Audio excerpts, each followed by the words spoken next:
Hello and welcome to our Conversation Street's 2022 Year in Review. I'm Michael. I'm Gemma. And... Oh, God. Still a little bit sick. This is the only place where you can hear us chatting about everything that happened last year and kind of summing it up all nicely.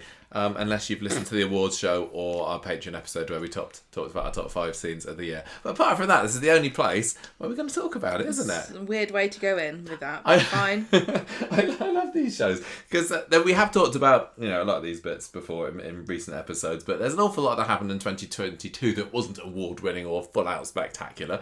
That's what I want to talk about this evening. So we'll look about the stories, what Coronation Street's been like in production kind of way, and just that kind of stuff is the plan for this evening. But before we get going on that, there's something that you've been looking forward to doing for quite a long time on the podcast, isn't there? Yeah, I don't know why I'm so excited about this. What is it?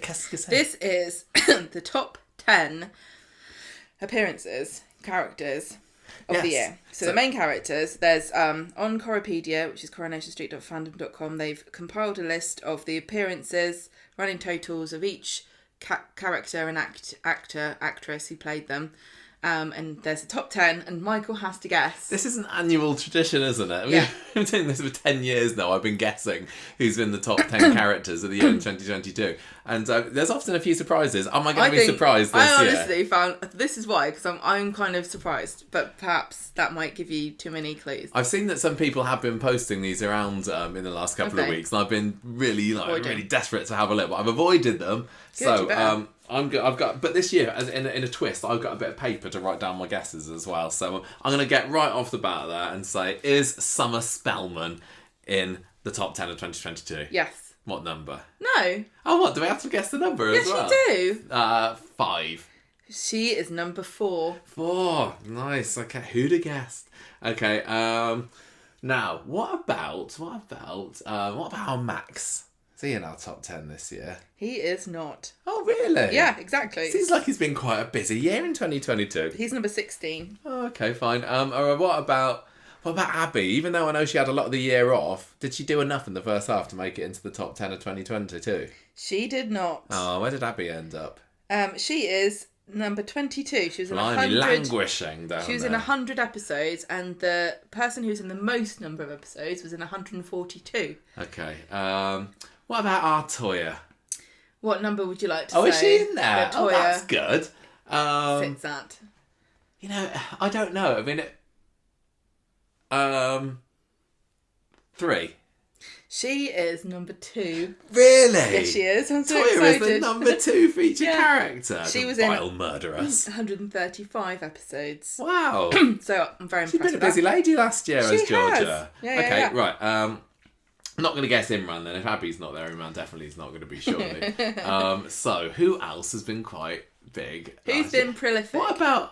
I was just if Summer's been in there, then some of the gay dads have got to be in there as well. So is Billy in the top 10? Nope. Oh, really? Are any of the gay dads in the top 10? Okay. Right. Billy is number 28 and Todd is number 28. Oh, blimey, surely... No, Aaron. I'm not even going to guess Aaron. He can't be in there. He's number 32. I'm suddenly just kind of blank of characters. Thought you might be. What about, David? Nope. Shona? Yep. Where do you think Shona's come? Shona is in there. Yeah, where do you think Shona is? She has been buttering a lot of baps in the cafe. Fine words, butter no baps. 7. No. Higher or lower? Higher. 3. Higher. What? Number 1? Yes. Yes. Shona is the number 1 character honestly, in 2022. That is the most shocking thing. 140 Shona. No wonder she wanted to go off and have a baby, just to have a bit of a breather. Yep. It's surprising, isn't it? 142 appearances. It really is. So I've got 3 ladies so far. Can I get a bit of a male-female split from the top 10 from you? I will give you that 20% of the population of the top 10 are men. That is a good bit of maths there that I'm hoping I'm right. Expected from you. Oh, shut up! Okay. Well, Rishi Sunak made me feel guilty, and I've been boning up. So I don't have to go back to school. My brain is just empty. I can't think of any characters. Daniel. He is in the list. Yes. Okay. Where I'm do you going to put reckon him. he I'm is? going to put him at number 8. He's number 9. Oh, okay. Well, sorry. You're telling 10%. yourself well done. Well done. Yes, well done. Okay. What about Daisy then, because it feels like she's not in it much if he's not. Is Daisy in it? Daisy's in the top 10. Oh, I love it. Well done, Daisy. I think she must have probably been in more because she'd have been in the bar a little bit. So I'm going to say 5 for Daisy. Daisy's number 3. Really? Yes, can you believe that? So the top 3, Shona, Toya and Daisy. Yes. Wow. I find that really interesting. That really because, is, yeah. Yeah, you wouldn't guess. I mean, what has Shona been doing? Apart from buttering baps. Buttering baps. No offence, love. But, Daisy wow. was in all year apart from July. Oh, okay. All right. 133 episodes, one more than summer. Right. So, what about just going down the houses? See, there's some like when I think about different parts of the year, I think, well, they were quite heavily featured at the beginning. What about like Sarah Lou? Is she in there? Sarah is on the list. Okay, Sarah Lou, number 6. Number 7. 7. Okay, well done. Stop saying well done to yourself. No, I'm saying well done to Sarah Lou for done. for appearing. Congratulations. So often. So there's another man in there, is there? There's another man. I'm trying to think who was on our list for the top lad award. Okay, no. Is Jenny in there? No, Jenny. No, Sad. Jenny. She's number 15. Okay, that's not too shoddy. Okay. Are like the ones that are left, would you say they're obvious or are they surprising? I'd say A bit of a mixture. I think when you guess them, you'll go, oh yeah, obvious. No. Ardy? No. R. Kelly? No. No, R. Kelly. Sally and Tim? Sally is Sally's in the list. in there. Okay. Number 10. Nope. 8. Nope. 5. Yes. And Tim is number 11. Oh, okay. Right, I might need a few clues for the last 4, if you don't mind. Oh no, last 3 I need 6, 8 and 10. Clearly it's not one of them's a man, because I know that already. One of them's been involved in the racism storyline. Involved. Peter? No, it's not a man. Not a man. Who has been involved? Alia? No. No? Alia's dead. Yasmin? No. Not Lauren. Who else has been involved? Only tangentially. Tangentially involved. But I feel racism. like their involvement will become more paramount this year. Somehow. Oh, I don't know. Keep going. They used to be a hairdresser. Maybe they still are. Maria. Yes. Maria, of course. That does Maria's make sense. number 8. Yeah. She's an obvious one. The man Foolish of me. is at number 10. Yeah. And he is involved in drugs. In the drugs storyline. And again, tangentially. Nick? Yeah. Okay. You were doing his face then. You're giving a good old squint. Yeah. Yeah, so Daniel 6. and Nick are the only 2 men in the top 10. Okay.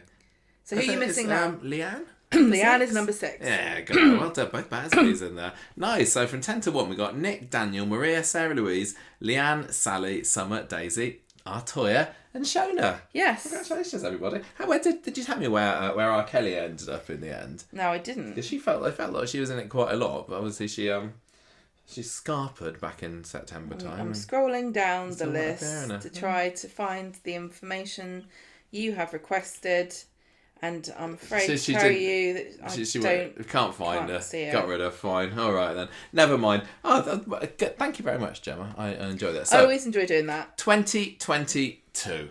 What was Coronation Street like in 2022? Before we get to stories. Kelly Nealon's number 22. Oh, 22. Okay. For 2022, she was number 22. Nice. So production-wise this year, what does 2022 mean to you for Coronation Street? Like, because we went in there. Was there still a little bit of COVID at the beginning of the year? Do you remember? Were they masking up and and staying apart from each other? It's really difficult, and I feel like I was talking to somebody about this yesterday. Human beings have amnesia. Like, collectively, as a species, we've got the worst memories. Like, do you remember what you had for dinner last week? No idea. So, asking me to remember what happened with COVID at the beginning, like 12 months ago, I don't know. But all I know is, definitely feels like it's become normal again now. I think so. I think it's as normal as we're going to get, because the Rovers is definitely fuller. The Bistro is fuller. I still don't think it's like back to where it used to be, like a long time ago. I think, but... Like, you know, where all the episodes would end and all the characters would gather together in the pub there and they'd all be having a drink together and be like a background hubbub and everything. Yeah, but can I say, I think that's because it makes it easier on the production. Yeah, exactly. I agree. So I think the Rovers is as full as we're going to get. And you know, even like last week when we had all the scenes at the Peace Market and everything, people were happily crowding round when we saw... whoever it was, Max, was it Max getting carted off to the police station or somebody the other day? And people were watching there. It feels like that's not a problem anymore, which is good. And as for masks, my only memory of there being a mask in this year's Corrie is when they went and filmed. Do you remember when they were at Manchester Airport when Linda and Joseph were going off to Portugal and then Chesney came and rescued them? I think they had to wear masks then. So that kind of showed that. I suppose that must have been filmed at the end of 2021, so there are still a few in public places restrictions, but apart from that, it feels like it's back to normal. Yeah. Or at least they're covering it up quite well. Surely some people on the Corrie cast must have gone down with COVID this year, because, you know, people are going down with COVID still, but they're covering it up really well, and they're not having any noticeable covered up disappearances, which is good. Also feels like it's more likely that somebody's going to appear in a storyline with somebody else, not just the characters that they've been in storylines with all year, because we know that Coronation Street during COVID split characters into bubbles, didn't they? So we had cohorts and bubbles and things, and people went, in America, pods, where you weren't allowed to socialise outside of those, and it kind of was silly because they were still going out having drinks with each other because they were being photographed doing it. So it seemed slightly we're not getting as much silly. of that. I mean, I'm still feeling a lot of the block storytelling. And again, my memory's pretty bad. I don't know how much of an issue that was before COVID, but we're definitely getting to, like, in this block we've got, you know, the Summer storyline, the George storyline and the Max storyline, and they'll keep going along nicely for 3 weeks, and then suddenly everything grinds to a halt and it's like, and now we're on to the Stephen storyline. And I think a lot of things are being done, and I'm guilty of this in my own job, via the path of least resistance, because things had to change over COVID and you couldn't do everything the way you used to do it. And so some things have just been streamlined into, I don't know, into something that might be easier to do, but isn't actually better. Yeah. And I'm going to say that I think too many things get lost. There are so many hanging threads from last year, and I was remembering them all. Now I can't remember any. But it feels like there are loads of things where it's like, well, that never got resolved.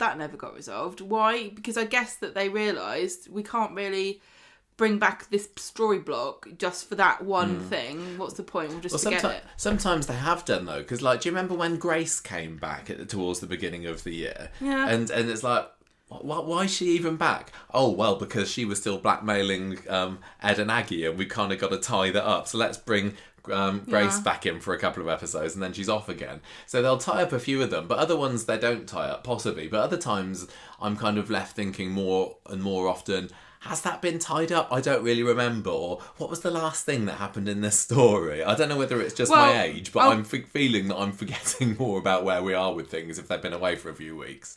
I can't remember if it was last year, because again, my memory is not very good. But, I mean, we had Sarah and Adam trying to have a baby. Did they remember that they were doing that? No, you're right, actually. So. I can't remember how it ended. All I remember is the Lydia storyline finished in, I don't know, February, let's say. And then that was it. We barely saw them again, did we? Sarah Lou, when she obviously has been in the top 10, so she's not been out of the show. But once they stopped needing to have a baby for the sake of that story, you're right, it just kind of dropped. Maybe there was a throwaway line of... I don't think there was. I honestly, I don't know. I think I would have remembered because I found that storyline interesting. But... You're right, but when it's not necessary for the story, it just stops. And it is a shame, and it's something that I think I'd really like to see them work on. And Here's I get another one. Nina going on her anxiety, having her anxiety about Asha. You would have thought that you know, Asha's now said she wants to do paramedic training. You would think that Nina would be conflicted now because she's thinking, well, I was so upset about you going somewhere else. I had to go on a course, and maybe I feel like I completed the course and I feel better now. But now I'm worried you're going to get hurt. I remember that storyline. That was another really beginning of the year one, wasn't it? And when I think back to the start of 2022, it feels like there was a lot of filler in there, just waiting for this Abby pregnancy storyline to properly kick in. And that was something that, filled out a couple of weeks, and she was having the panic attacks and the flashbacks and everything, and I was like, I don't really want this for Nina. I like kind of vibrant, bubbly, sassy Nina. And to be fair, the story did stop and we weren't getting tragic Nina anymore, but we never. She just said, "Oh, I'll go." Did she go to therapy? I'll go. I've found some help or something. We never heard what help or whether it worked, and you're supposed to just assume. But honestly, I don't think that's good enough for me. I don't want to assume everything turned out all right, because I'm watching these characters every day. If a character's going to be in, I don't know how many Nina was in, say at least 70 episodes. Can we not have a couple of lines every now and then to let me know? Yeah. This is the problem when you've got a cast of 80, 90 or however many it is. You can't have them in all the time.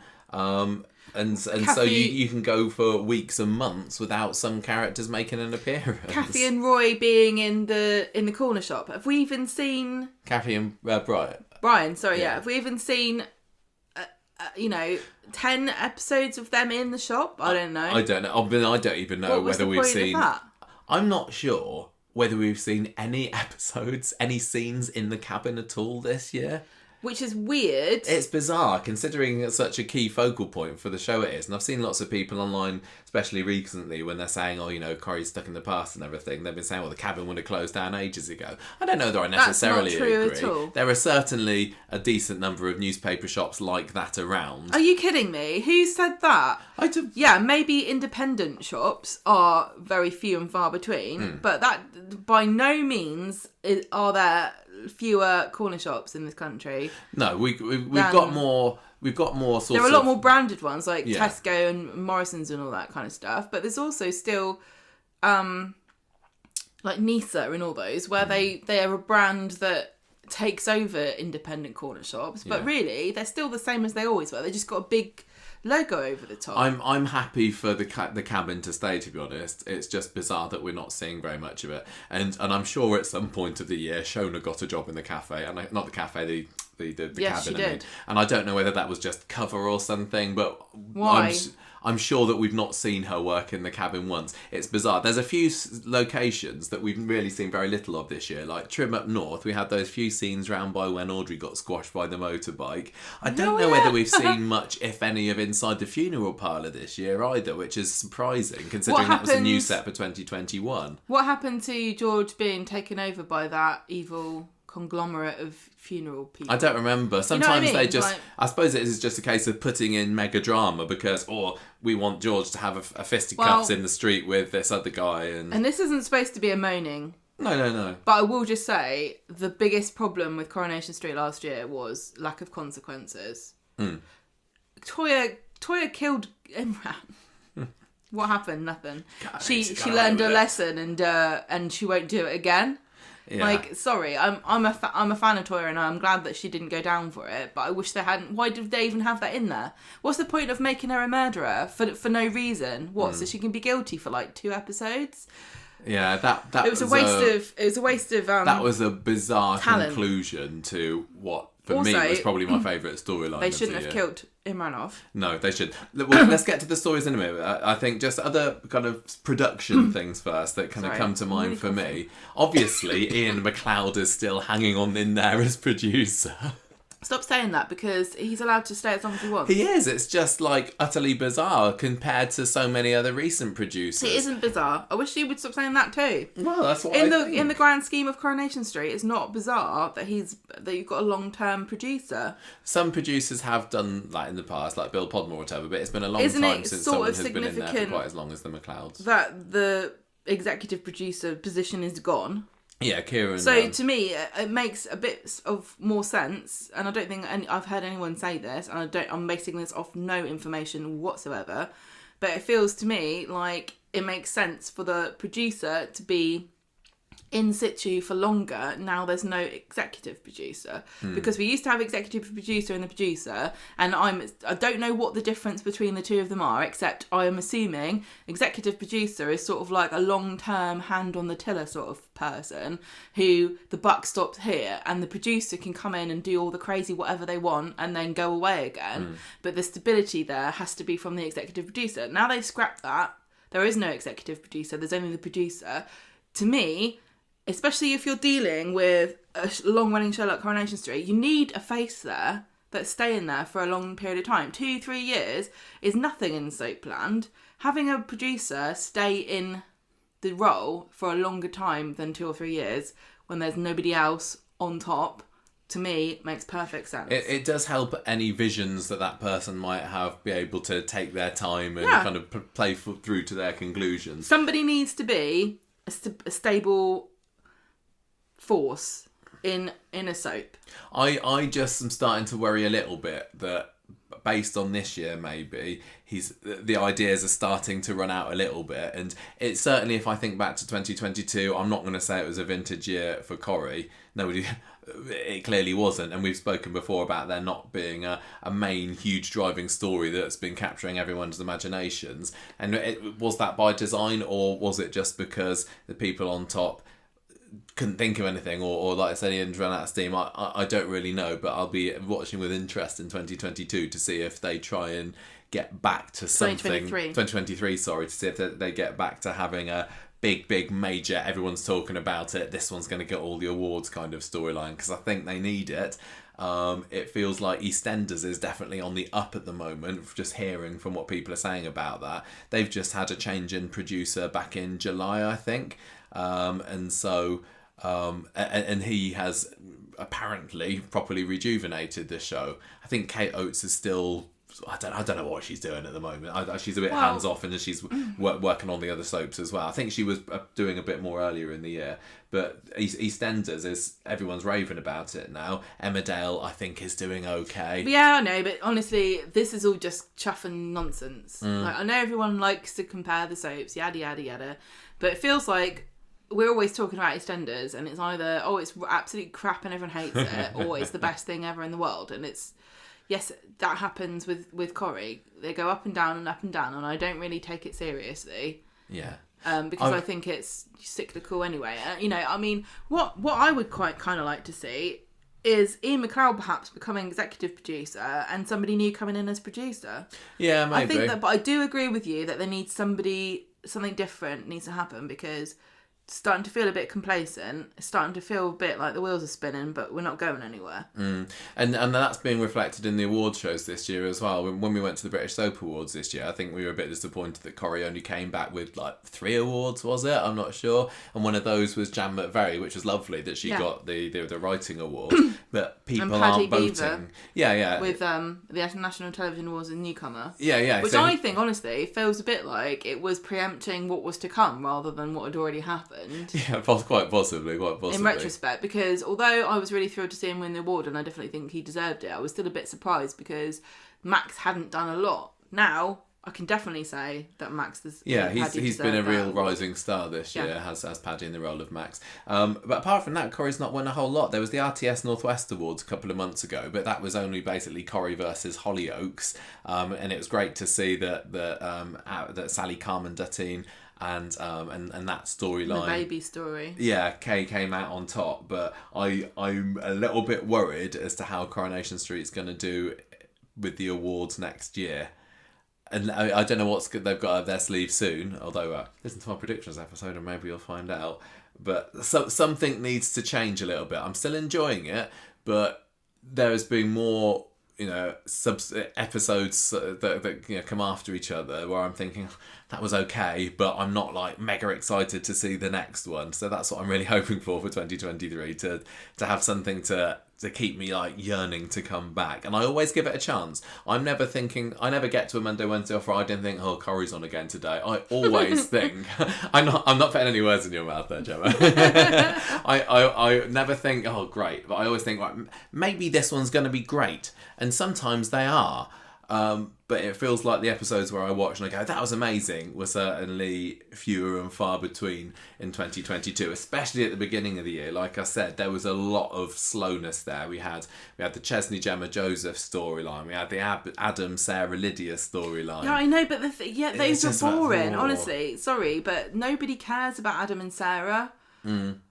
I don't think anyone's rooting for them as a couple. And Lydia, she was fine. She was, spooky, scary lady. But, I'm waiting for there to be a character that makes me go, oh, that's really exciting. And I mean, are we going to get someone that does that to the extent that Pat Phelan did again on the podcast? I don't know, because lightning doesn't strike twice there. But there's some characters now, like Daisy, who I've had a complete turnaround on. And quite often when it's a Daisy scene, I'm like, yes, it's a Daisy scene. This is going to be great. But there's also an increasing number of characters where I could almost take them or leave them a little bit. I tell you what, and I remember, if you were to do a graph of our interest in, say, for example, Kirk, we used to love Kirk, and I think he was universally liked, and people knew that if he was in a scene, it's going to be good. He's just rock bottom. I don't think I would notice if they axed him. And it's a shame because Andy Wyman's great, and he's got great comic timing, and Kirk has got all the the makings of a really great comic character, but they can't seem to write for him anymore. And I think it's useless. Same as Mary, becoming more and more fed up in general. I wouldn't say that I necessarily feel the same way as strongly as some people. I know you don't like her anymore. Just become a really uninteresting... It's her over-the-topness that does me. And I think where Coronation Street sometimes tries to go for the humour, and that's the one thing I remember about Ian McLeod when he came into the show, is like, oh, let's have a return to the classic Corrie comedy. But sometimes that means over-the-topness or characters being stupid. Can I just say, sorry, people used to be funny in a cleverer way. Yeah. Coronation Street used to do stupidity in a clever way.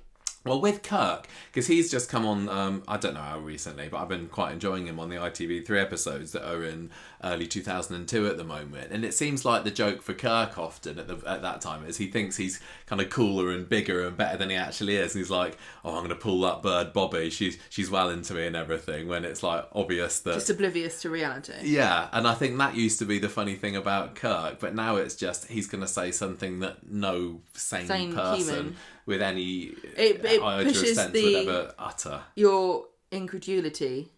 It needs to be clever. A character can be stupid in a clever way, and Coronation Street has not been able to do that properly for a long time. I don't know if there was somebody that used to write for some of these characters who's gone, because I don't know enough about them. I just find it's kind of depressing, really, because it's, if what you said about Ian McLeod coming in going, I want everything to be more comedic, it's gone wrong, because then it's not funny. Sometimes it is. There have been some great... Last year... I know, I'm getting into a negative spiral. Yeah, it's fine. We can move out of it in a minute, so I want to talk about some of the stuff we really enjoyed. But if I think back to some funny scenes last year, I'm always going to remember the scene where Sally and Gail had that conversation about all of Gail's ex-husbands and their different levels of prowess in bed. The stuff with Mimi and Evelyn was brilliant. Even some stuff recently we've had with Roy and his mobile phone I've enjoyed. There have definitely been some great comedic bits, but it's when it's not over the top and forced. Also, I would some say, people would say Mimi is, of course. Just to say, to bring it back, to stop being negative, one thing Coronation Street's done really well last year is nostalgia.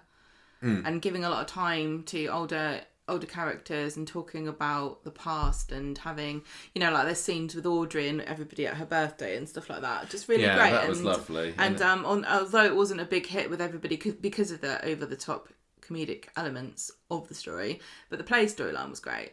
I really appreciated that as a long-time viewer, to have Martha and Wendy come back into the show, and I'm sure we'll talk more about the returns last year, because that was a real strength of last year's Coronation Street. I think bringing back sometimes longer, sometimes shorter, some old characters. Yeah, that really worked for me. So storyline wise, and there was so much that we could talk about. We won't go into a lot of them in detail. Well, Emma left at the beginning of the year, and that was like the worst way to start the year off. Such a bad exit for that character. I think she left. She must have been March, April time that she went. But that was an odd storyline. That really was a dud, wasn't it? And I feel so sorry for Ali Mardell. That she had to be lumbered with that weird story with Faye, who's not the most exciting of characters anyway. Craig being obsessed with that crutch. Do you remember my God, Ted's yeah, I do. crutch? Like he's like Columbo. Yeah, that was a dud. I want to talk about the positives first. I'm sorry. Though, I really am sorry, everybody. I don't know what's come over me. I didn't mean to be negative, and I'm not making a joke. The Abby stuff. Absolutely amazing. What? And that tied in with when Coronation Street went to that. Joke. I didn't even see that one coming. That came in when Corrie switched to the 1 hour a week format, which we haven't really mentioned. But I think on the whole, that's turned out better than I was expecting. I remember expecting to be quite down on that because going from 2 half-an hours with Paul O'Grady or whatever in the middle down to an hour because I quite like that little breather time. I'll never know what James Martin's doing. I know. Again, but I like it being all done in one. Thinking back to it, I didn't always like having to wait, especially if the second half of the episode wasn't that good. I'm managing just about to keep up with my notes, so that's all good. But yeah, the Abby baby storyline was what properly kick-started the year for me, and it got me thinking, oh, we are okay then, because having her give birth, surprisingly, after that, there was that cool drug stuff, wasn't there, with Dane, was it? Where she was snorting her lines off of the picture of Jack Webster and then being driven out into the countryside, and I thought, it feels like something's happening here, but I never would have predicted that she'd have dropped a baby quite so soon. And as you know, it goes without saying, those performances from Sally Carman and everyone involved there were incredible. The birth scene was not cool, you know, it was breathtaking when the baby couldn't breathe. When she left the hospital without the baby and she was there with her red hoodie and it was Aggie that identified her or something.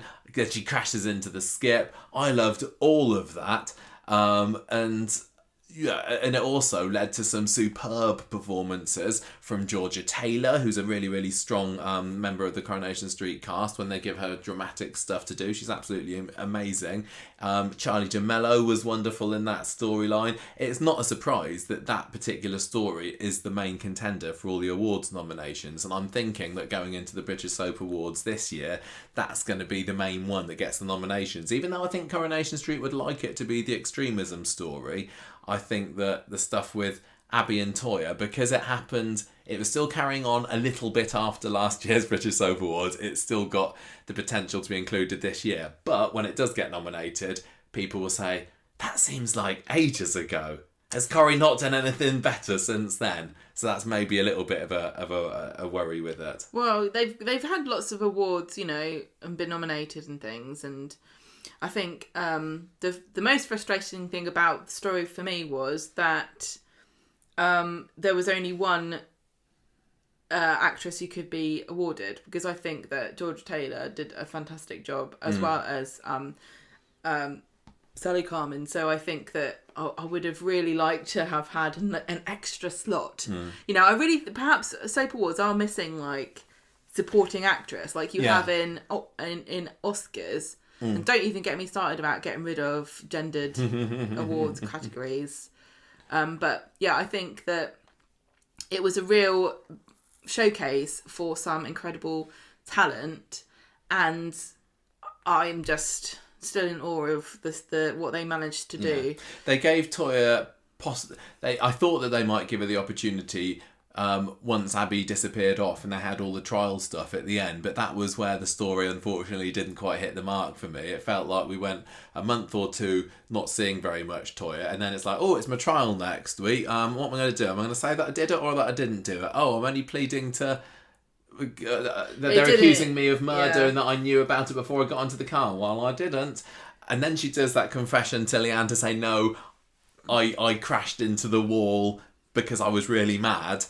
But that's not what they're accusing me of. Feel like it's like a big mistake was made there. I really do think so. Considering all the theories we had around the time about like, was Imran or Toya poisoned, or has someone come out of the what was that other car that drove past them, and it just came to nothing. You can make accusations that we read too much into it, which is perfectly valid, but we're the sort of viewers that you want.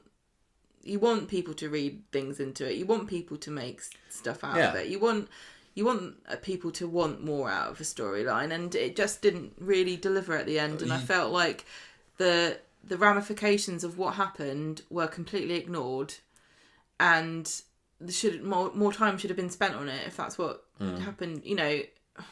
And of course, frustrating. The other thing about this whole storyline is that we lost Imran through it, and he ain't coming back.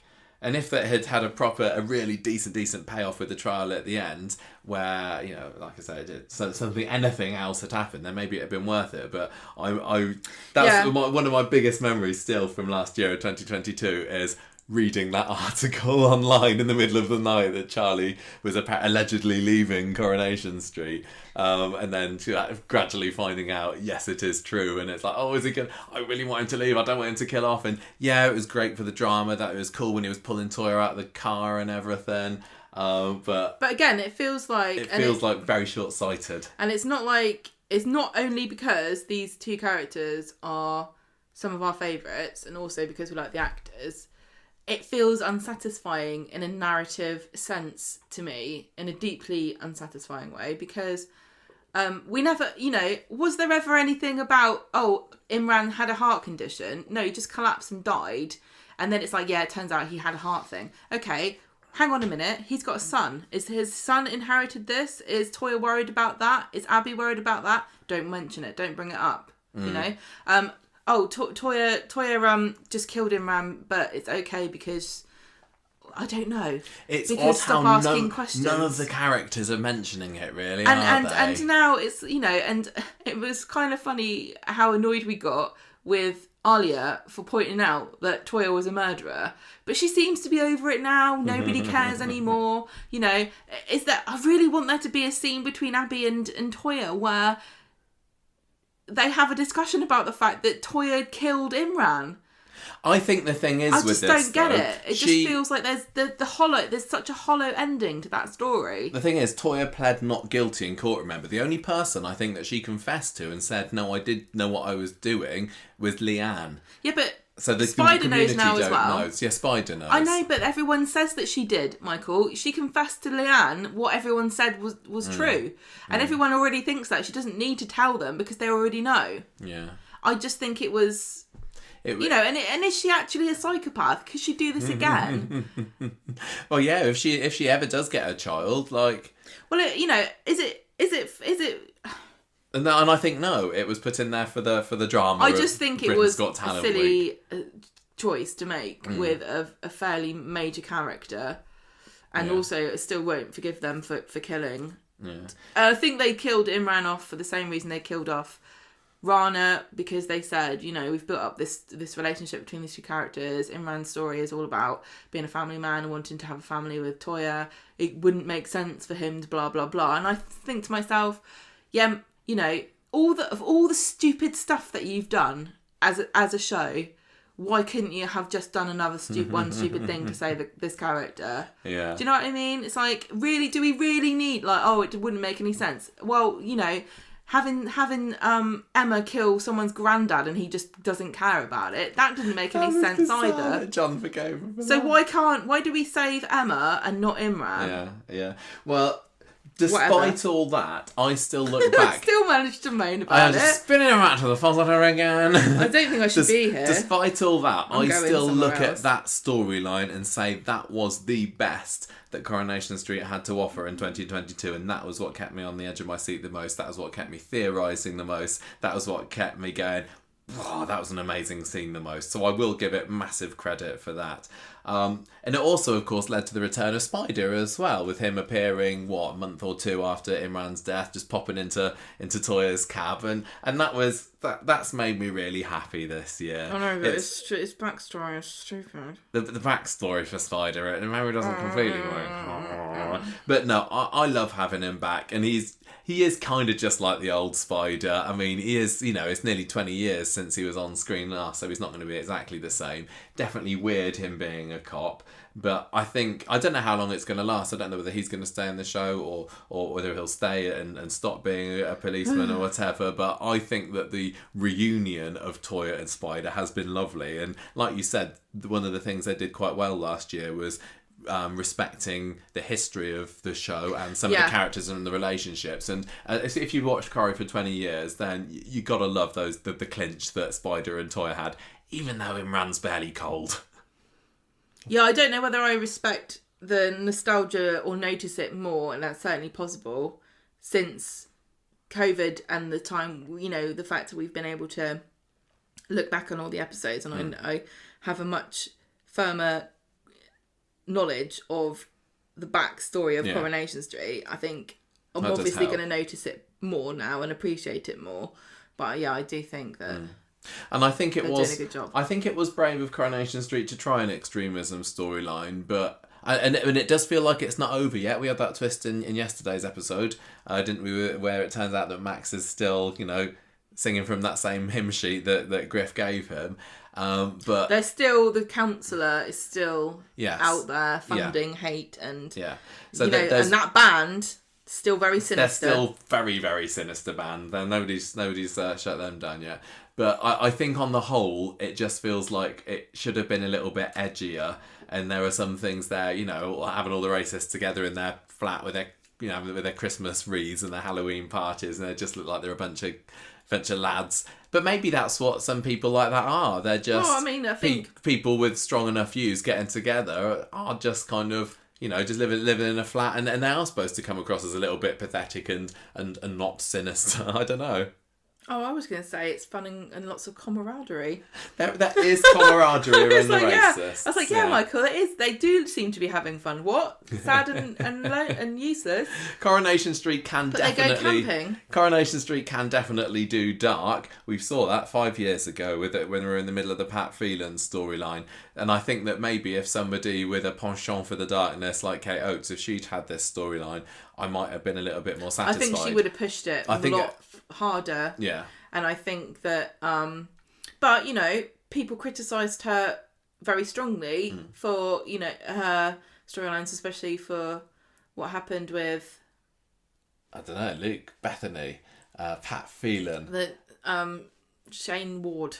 Aidan storyline. Yeah.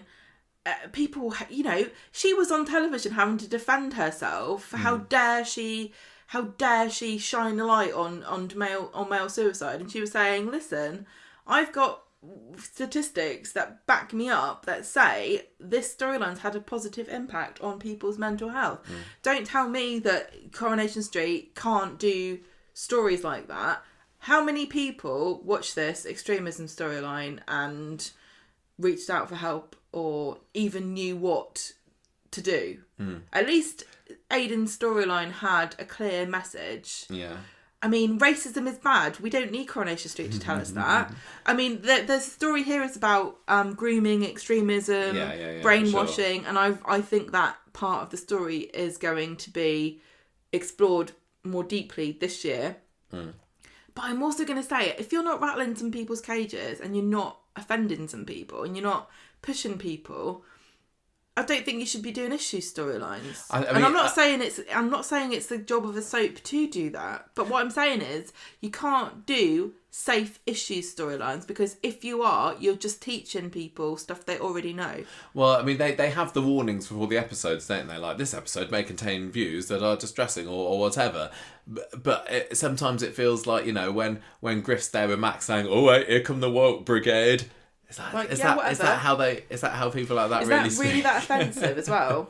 But on the whole, I'm still feeling fairly positive about the extremism storyline, and it is partly because I've really liked the character of Griff. Love how Spider is back on the show, even if this role is slightly peculiar for him. And of course Max, who, like I said, he's been massive turnaround for the better for me this year. Paddy Beaver's been on the show for, year and a half or so now? Wasn't too sure about him, but it usually takes a lot to convince me when it comes to a head swap.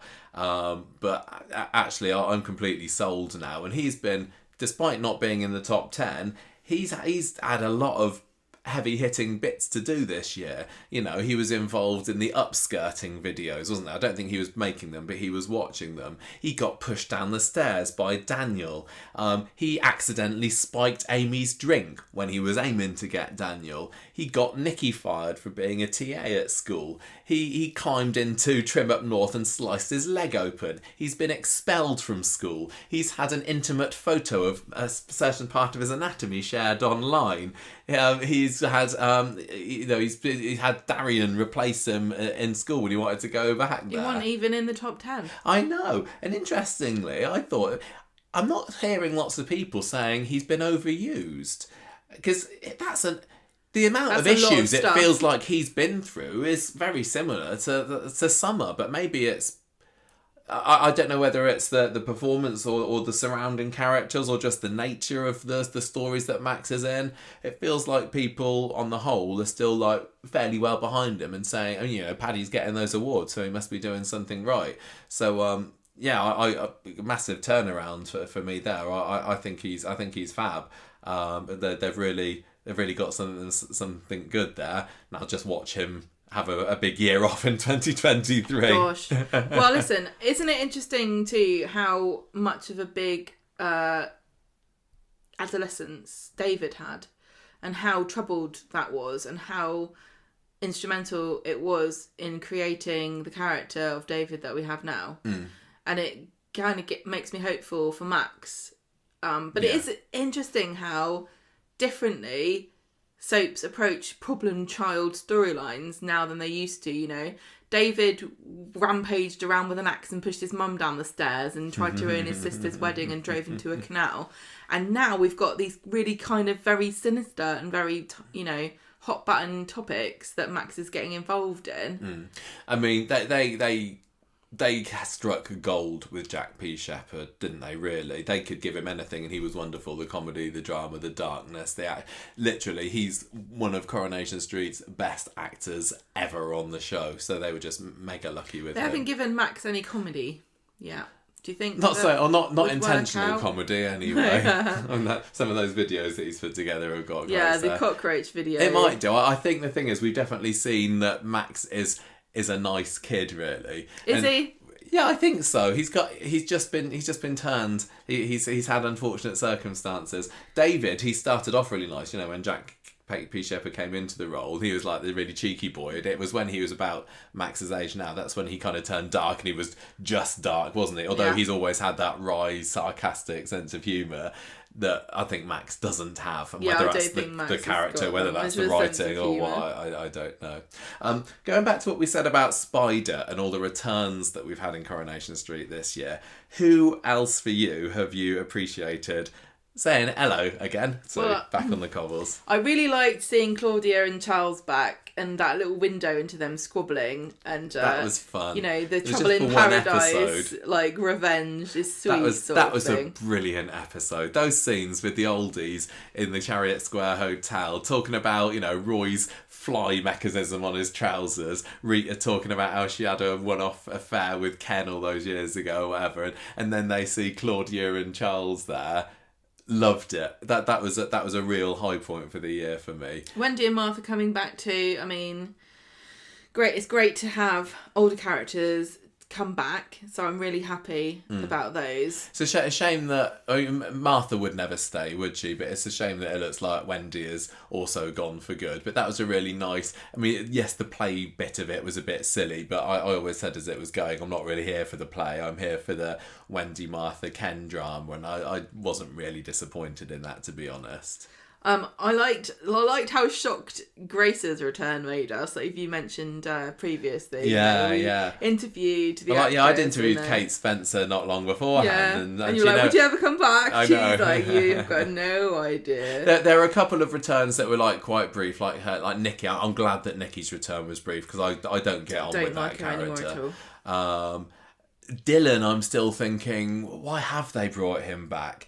And the actor who plays Dylan, is he Liam McShane, is it? He's really decent, but they've really not given him much to do since he's been back there at number 11, have they, with Sean and that. It's just like the Misfits den, isn't it? That house. Yeah, it really, really just is. Full of everybody that they don't have any set to stick them in, and they just all live there together and squabble over who's putting the placemats out. Yeah, they're the low key drama house. We had Katie's mum Linda came back, didn't she, for the Joseph storyline this year? And she was a character who I didn't really have much of an opinion of beforehand, and who would have ever thought we'd see her again? And I think I left with her sort of a slightly higher opinion of the character. Well, it's kind of interesting that this story all felt thematically linked to what Peter's been going on about social inequality and money buying you whatever you want, and really that's kind of her deal, wasn't it? Linda came in. I can buy you trainers, Joseph. Well, yeah, I can buy my grandson back. He can come and live with me. I can get nannies and maids and tutors, and he lives in a house by himself. He doesn't have to live here, and there's lots to be said about how wonderful it is to be in a family. But the economic side of Gemma and Chesney is just a dumpster fire, isn't it? It's like, what are they doing? and why are we just ignoring all of the things that go on in that house and all of the mistakes that they've made? Because it's the same with like Sean and the homeless storyline. So almost everything that's wrong with their setup is their own fault. Most people who live in poverty it's not their fault. They're doing the best they can. Gemma and Chesney can just do one because they turned down that Freshco deal. They forced poverty upon their children, and poor Joseph is suffering really badly. Oh, Joseph's lovely. There were so many. I'm not saying that that is right or wrong, because it's none of my business what you do with your kids. But there was no real attempt to address that side of things, or like I don't know, wasn't it? What? No, I'm talking about Linda coming back Linda, and saying, Linda, here's all this money that I can give you, and they're like, do you want to go to Portugal?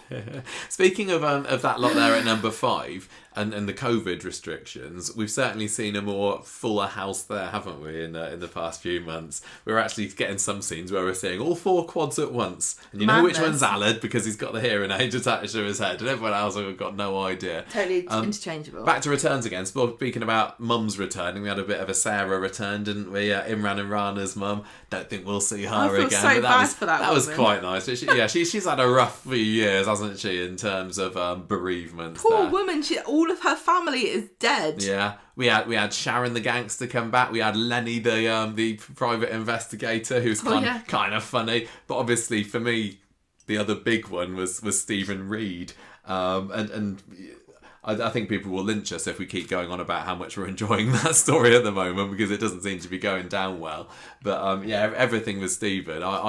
When the returns were announced around the summertime, I was like, okay, Stephen, I never would have thought that. I'm not really fussed about that. But that's the storyline that's got me most interested. And turning into a murderer, as daft as it is, has at least been one of the stories that's made me go, ooh, I wonder what's going to happen next. And that's what I want. I want to end an episode of Corrie going, who's he going to bump off next? Oh, is he going to get caught? Oh, how's he going to get out of this one? And there's other stories where I'm not thinking that. So, for getting the drama there, that I think it's hitting the right buttons. Oh yeah, definitely. I mean, what else you got? If you're going to say, I don't like Stephen, I don't like the murders, whatever. Well, what else you got? I think a lot of people have issue with Stephen and Todd Boyce, but I don't necessarily. But I don't know whether it's partly because, having seen him the first stint round, it's partly, getting me in the old rose-tinted glasses and the nostalgia feels and whatever, going, I remember him from 1997 or whenever it was. But I don't have a major issue with that story. And it means Jenny's in it as well. What do people have a problem with Stephen about? What, his accent? I think people don't enjoy Todd's performance or his accent and everything. And I'm not accepting that from a country that gave us Cockney. What's his name? Mary Poppins man. Dick Van Dyke. Dick, if you cannot say a word to us about weird accents, and he's American anyway, so I'm enjoying the Stephen honestly doesn't storyline, register honestly, to me still. that he's doing a weird accent. It just sounds like his voice to me. I think that, you know, he's being a bit too guilty and skulky and everything, and I do like a little bit more cleverness from a Corrie villains, but I'm fully on board for that storyline to keep on running.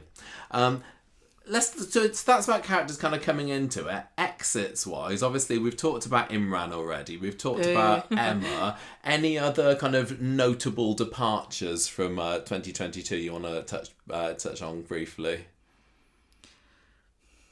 Well, you know, Kelly and Laura, we've spoken about at great length in our the award shows and everything. Stuff That as well, was about how brilliant we thought they both were. Really great, fantastic.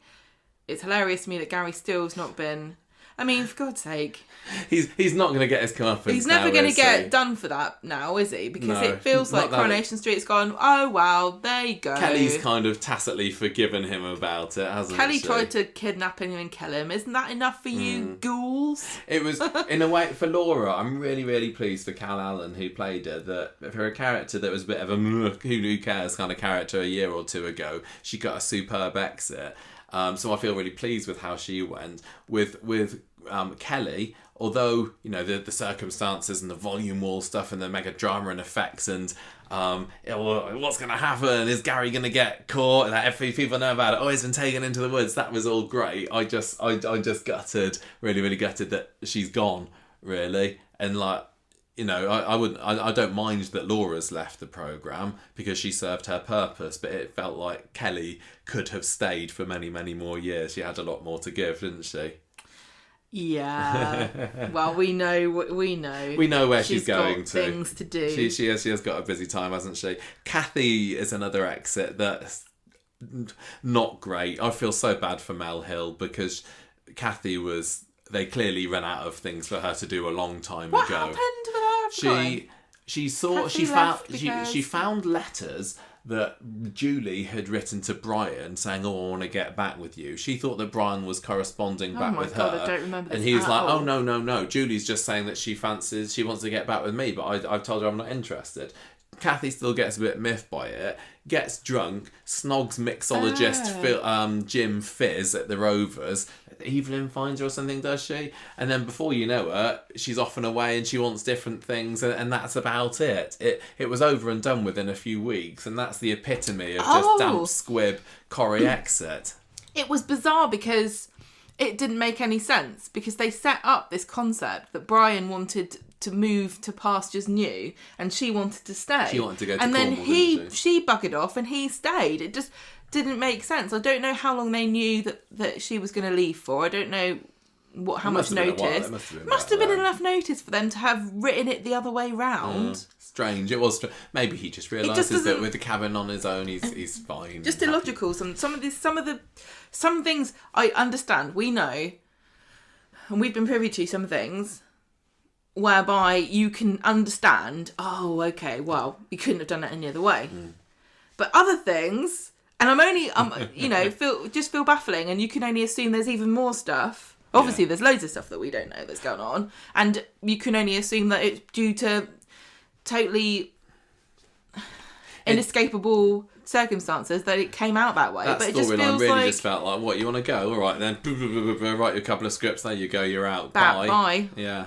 It's a real shame. But I do think that Brian has flourished a little bit more in her absence. We might not have seen very much of the cabin, but I think he's become more tolerable a character. He was kind of fun in the play storyline. There's potential with him and Mary now. Are we going to see a return to older, better Brian from the early days? I don't know, but I'm feeling more hopeful about Brian now than I have done in a long time. It does go to show you how integral to a character their relationships can be. Because Brian and Kathy didn't work. Brian and Kathy and Roy, I thought, were great, but they just split them up eventually. And I think I'm wondering what's going to happen with Brian and Mary now, because I think there's potential either way. There is. I mean, Brian and Kathy, they felt like, you're both older, middle-aged, but kind of a bit safe couple, and maybe that's a bit dull. But Corrie's had plenty of couples like them, and they've worked better. But can you There's see... definitely shades of Mavis and Derek in them, but they just didn't want to go down that route. Kathy and Brian never worked for me, but Kathy and Roy did, because she was like, he was the straight man to her kind of more whimsical side, whereas Brian and Kathy together were just, it felt like they were both the empty part of the jigsaw instead of the jigsaw piece. So they just kind of turned into a void. Brian and Julie work very well as well. So there's definitely possibility that Brian and Mary, because it's clearly going that way, could still work as long as they don't make it to OTT. But back to one example of a couple that worked really well is George and Eileen. Yeah, and I think both of those characters enhance the other one. So when I'm saying a character's relationships can make or break them, that's a really good example, I think.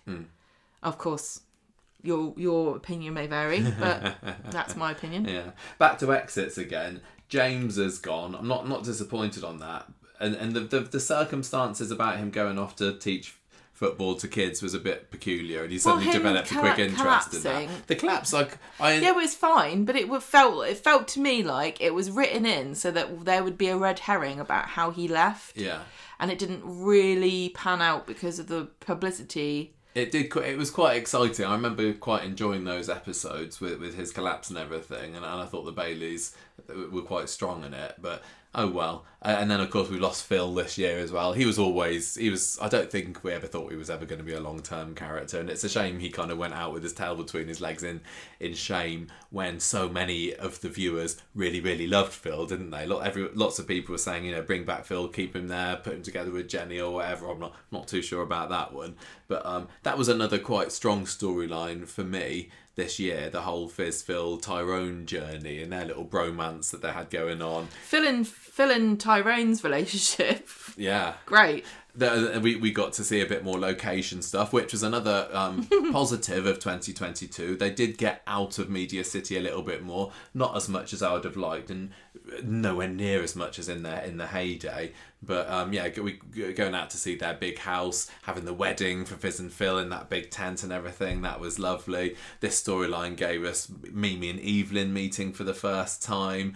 It led to the John Stape stuff, which I think we've kind of enjoyed, haven't we? Well, it's still going on, isn't it? Yeah, definitely. I mean, the whole book, the book bit of it seems over, but the corner now with that is Hope secretly listening to this little women tape. And also, does she want to be does she want to be a Dobbs? Or does she want to stay a Stape?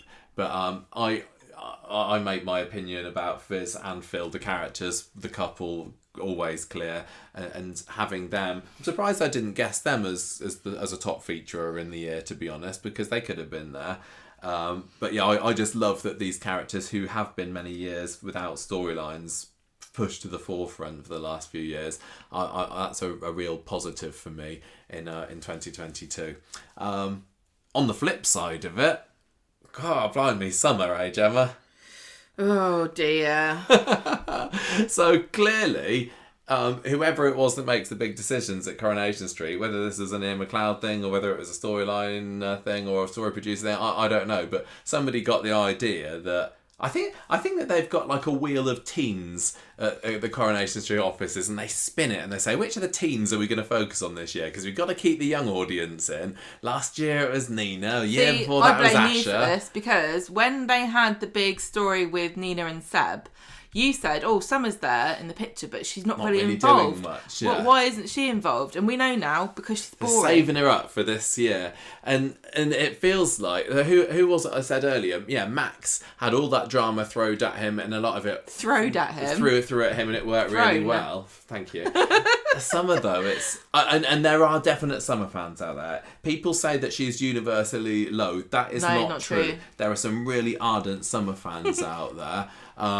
And I had been one in another life, as it were. But this, and people are saying, haven't the higher ups at Corrie seen all the negative reaction to this storyline, and they're going to change it? I don't think it works like that. They plan these things out so far in advance that it's really difficult to swerve from the course that you've set yourself on, and also it's really dangerous sometimes to listen to the audience. I when agree. as an artist, he's saying, well, this is the vision that I've got for the show. You're right. I'm going to stick to it. Yeah. But she's been going through some dramas. She has been upskirted and put her picture on social media, had her picture put on social media. She's binged and purged. She's got arrested after she got found slumped on a bench. While she was in the police cell, she had a diabetic attack, which took her to hospital. She's found the dullest boyfriend on the planet in Aaron, but then he disappears anyway after hearing that she's got this diabulimia. She's been squirting her insulin into the sink left, right and centre, collapsing all over the place, including her maths exam when she had her A-levels.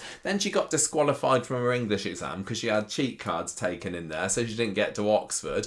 She got back with Aaron, but then it turns out his dad's a violent alcoholic. She went on holiday, or no, she was going to go on holiday, but she collapsed again, so she missed the plane. Then she accidentally got pregnant, and then she had a miscarriage. Now she's being preyed on by a couple of crazy weirdos and getting into £10,000 worth plus of debt, £20,000 worth of debt. I mean, what a year! That just smacks to me of let's throw everything at one character, so hopefully the audience will get a little bit of sympathy for her. But there's just something about the way that the character and those surrounding her are dealing and reacting to all this drama that's just a real turn off, isn't it? Yeah. It just seems kind of miserable and just and a pathetic victim. and a mega victim is right. And I hate it because it makes me feel misogynistic and ageist to dislike a character as much as I dislike Summer.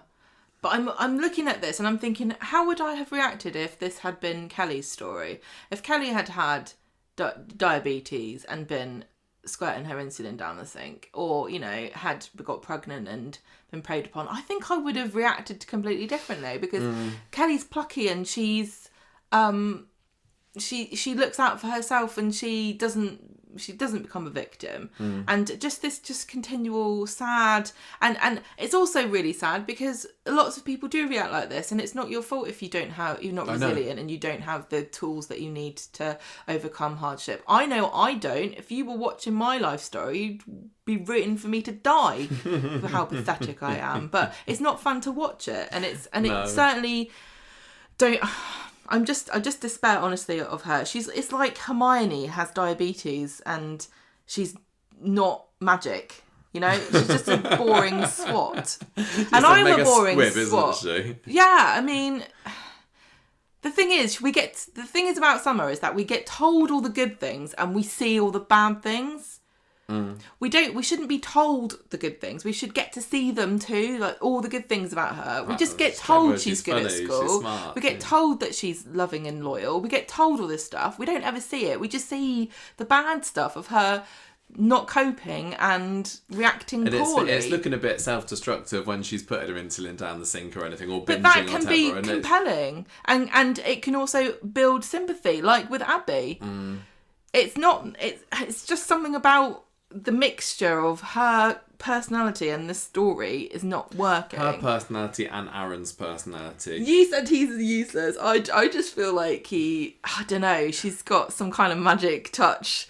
Why is he hanging around her for so long? Yeah, she must be doing something right. She's got some kind of skill we haven't seen. Yeah, I mean, so I've enjoyed bits of Aaron, like when he stood up to her, or Mike, I can't remember, but often, like, Summer's agreeing, oh yeah, I'll have your baby, Esther and Mike, and Aaron's just kind of standing there looking glum. Here's another point. They originally built in the tension between the two when he turned out to also have diabulimia, the same as she did. And has that ever come up? Has any of the things that have challenged him over the year led to a relapse or him thinking anything? No. You would be forgiven for forgetting that he is also has an eating disorder, and it's incredibly dangerous for him, and it's more dangerous from the little research I did. It seems like it's more dangerous for men. Oh, is it? And I just feel like what was literally giving a character such a really serious. I'm trying to think of a word. It's not a character trait, but you know what I mean. Yeah. Just for that throwaway few episodes where Affliction. He went off of her because it turns out he also had it and he was scared of her triggering him. Feels like such a massive thing to give a character with no consequences. Again, Like, what's the consequence of Aaron having diabulimia as well as Summer? There aren't any. Forget about it. Made a nice cliffhanger. Just forget that it ever happened. It. They could have written something else in that would have made just as much sense. And this is the trouble that Coronation Street's got at the moment, where everything has to be 110%. I see. It's a shame because he seems like he could be a nice guy. It seems like, from what little I've seen of James Craven, he seems to be a nice chap as well, and he's obviously a handsome looking guy for the ladies or what have you. But I think he's got loads of potential because I'm trying to think. Like, I like the fact that he's a mechanic. It's interesting. There aren't any other practical young men on the street. Jacob's the nearest you can get, and he's more of an entrepreneur. It feels like, he's a bit too much of a wet blanket to be a mechanic, but maybe there are wet blanket mechanics out there. I don't know what you mean. He reminds me of Sam. It's Sam from Toya's 20 years ago. Boyfriend. Sam Math Python. Sad-eyed Sam. Yeah, he. You're right. He kind of the just a drip. The inverted eyebrows, like oh dear, I'm sensitive. If you're watching 2003 Coronation Street on ITV3 at the moment, do you see the similarities between Sam and Aaron? Because I hadn't thought about it, but you're not wrong. You're not wrong. It's not like and he was a mechanic too. There you go. See, yeah. And it's not the same as Daniel, who's an intellectual. Sad case. No, that's fine. That's fine. That's a well-known because you can write trope. poetry. Yeah. I don't think. I just imagine at night when Summer's not around. I just imagine that Aaron goes home and he sits in his chair and he just puts his hands and he folds them on his lap and he stares at the wall until something happens or he falls asleep. Yeah, maybe that's what we'll see. So other new characters this year, and there's not been many. Similar to last year, they seem to be dripping in these new characters. Yeah, but we don't need new characters. We don't need new characters. I mean, we always do need new characters. But the ones that they have, other ones they have brought in. We've said already that Grisping really beneficial for the extremism storyline. But we also this year, 2022, had the introduction of Glenda, Who'd have thought that Archie Shuttleworth would have so many of these children just that never made their appearance 20 years ago when he did. But I think Jodie Prender's been really fun. I don't think that they've given her a chance to really, really shine in a big story so far. She's there as kind of window dressing and bubbliness and vivaciousness in the Rovers. Putting her in the Rovers, absolute masterstroke, I have to say. Good job. She's absolutely fantastic. There's a real risk of her going too over the top as well. And I think in some of her earlier episodes, they paired her off with Mary. And sometimes, is it like Glenda and Mary going to go to the dentist to go and find out Lawrence to bring her back? And I'm like, keep Glenda the heck away from Mary. I think that she is fab in the Rovers. When she had that scene when, was it Jenny slipped over on a puddle or something in the Rovers, and then Glenda had to take over the pub and did the theme night or whatever it was, and she was on the mic. That was fantastic. I think that as long as they've got to tread very carefully, but that's a real strong character, I think. Dee Dee, I'm still yet to see what makes her amazing. I think there could be potential. I think that, she's maybe a little bit different to how I imagined. I really enjoyed her scene where she was at the football club with James and managing to get his bosses to squirm a little bit when they were trying to sack him or whatever it was, or end his contract early or whatever.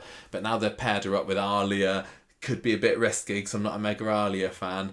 And still she hasn't had a big story at all yet.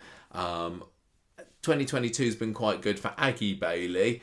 Michael's been there a little bit. So maybe 2023 is the year when the Baileys finally get a decent non-issues related story, and the addition of Dee Dee might make it a little bit more fun. Are you kind of feeling the same way about Dee Dee, that she's kind of could be fun, she's there, but she's not doing a whole lot yet? Yeah, definitely. It's one of these, it feels like, sometimes I feel, this is a bit of a weird analogy, that Coronation Street gets characters like I buy streets in Monopoly, where it's like, I don't know if I'm going to collect all the greens, but I've got a green anyway. You know what I mean? There doesn't seem to be an actual plan. Or, well, okay, I've got the set, I'm going to get the other ones. It's just, in case I need this, I'll grab it now and put it in. And then if it becomes relevant... There must be a plan for her. It's just not apparent yet. And having her team up with Alia, where we've not really even seen Alia work at the lawyer's office, but apparently she's amazing there. It feels a bit like Glenda. love both of these characters, and I'm really glad they're in the show. But it feels a bit like they've gone, quickly, but put that in there, grab that, got the chance. Glenda to me has made more of an immediate impact for the good than Dee Dee has. Yes, but again, can you see my point? Why are we getting all these? And I like both of them, and it's not criticism of them, and it's not criticism of any new characters, but it feels like, just in case I need this, I'll put them in. Well, and with Dee Dee, it's like we always said that we'd bring back Dee Dee, so let's bring her back now. We don't need placeholder characters to be introduced just in case. You've got a massive cast of supremely talented people waiting for storylines. Why are we... Turns out I hated everything last year, didn't it? Turns out I hated the whole thing. I'm really sorry how critical this is. There were plenty of other stories, but it felt like some of them were a little smaller, and some of the smaller ones were really great. I mean, stuff like the Hayley's missing jacket story, which was on for about a week or so. But where has it gone? That's still an unresolved mystery. Yeah. But I enjoyed it while it was there. I thought, despite the silliness of it, the Bernie and Fern Double Trouble storyline was a really clever idea that came from the actors themselves, and I thought that having Gabrielle Glaister in as the lookalike was, that was entertaining for me. But it was like I knew that I didn't have to invest mega heavily in it. It was always going to be a low stakes story. I think some of the other stories, like The Summer, it's like, I feel like I should be really mega invested in this. This is clearly a huge story, but I'm failing to engage in it the way they want me to. With stories like that, it's like, I'm kind of enjoying it for what it is, Same with, there were surprises with the George snoring storyline. I thought that was kind of fun. Yeah, that was what's the mystery with George? Oh, he's snoring. He's got to get a CPAP machine. That was okay. Did we ever... What? Any more about that? No. Well, he's got his machine and it's all sorted now. It just feels like... There's only so much you can say about the fact that he snores. The Sally and Tim sex life story. But there we go. That's because you tell me what you got to feel. No. I don't know. You get a Donkey Sanctuary Lady was the best part of that. That was brilliant. I'd forgotten about her. The Donkey Sanctuary Lady, when they invite... So what was it then? She was... They thought she was the sex therapist, didn't they? Tim invited her in, and then they started... opening up about their love life in front of this strange... And that was also, through the rest of the episode, we saw her appearing, in the Rovers, knocking back the drinks and then escaping down Victoria Street. And that's the sort of thing where it feels to me as though... Is there just a treadmill of furious writing and production, and we don't have time for that kind of thing anymore? But when they do put the extra time, there's really no need for it. It didn't add anything. It wasn't story based. It was just really funny. It was a little Easter egg for people that were paying attention, and it was an attention to detail that sometimes I think they just don't have time to do. I think everything's a lot more complicated than it ever was, because you've got 10 more layers of production than you used to have in the old days, and so I thought that storyline got funnier as it went on, and I think that getting rid of Elaine from it helped, because she was hanging around a lot in the early days, wasn't she? And I'm not a big Elaine fan, unfortunately, and she was a massive gooseberry there, and it was a little bit too TMI. It was also sad because we never really got to hear Elaine's side of it, and if only Stephen had been around or somebody else to talk to, because actually from her perspective, this horrible harpy of a woman is trying to kill her son by shagging him to death, and she was only trying to stop him from dying. Yeah, I know. But it turned out she was just irritating. Yeah. To us as viewers, but we didn't get to see her side of it. And another thing, she was studying to be a cardiologist, or doing a cardiology course, because of Tim's heart condition. What happened? Do you remember that Coronation Street? That we had another good one. I think a lot around the Audrey suicide storyline was good. It was, Audrey didn't kill. She did not kill herself. She did not kill herself. But we said already, didn't we? When we were talking about Claudia and Charles, that particular scene was effective. But it was nice that they gave Audrey some fairly meaty material with that, even if it was just for a few small weeks this year, and that tied in with the Stephen stuff as well, of course. We had The Peter Liver storyline, that was quite interesting. I love that felt foie like gras. that felt like it was going to be bigger than it did, didn't it? It started off being a bit of an Aggie storyline when it was our nasty boss at work, and then it turned into more of a Peter storyline, and then it just sort of petered out, as it were. It had some good action bits, like when he punched him in the hotel and everything. Mr. Thorne. That guy who played Mr. Thorne, the actor who played him, was brilliant. He was a really effective baddie for those few weeks. But again, though, kind of got away with it. He got away with it, and everything was kind of forgiven. And what was the moral of the story? It just turned Peter into a bit of a conspiracy theorist. Any other stories that are kind of standing out to you? Maybe ones that you want that you kind of feeling positively about, or have got a glimmer of happy memories about. I don't know. I'm sorry, everybody. Right. What do I like? Nothing. I hated everything. Didn't it? It did. It's interesting. If we look at my average scores this year compared to yours, I think I went lower. But I've still got lots that I could say that's good about, like Sam's letters to Harvey. That was a bit of a mystery, wasn't it?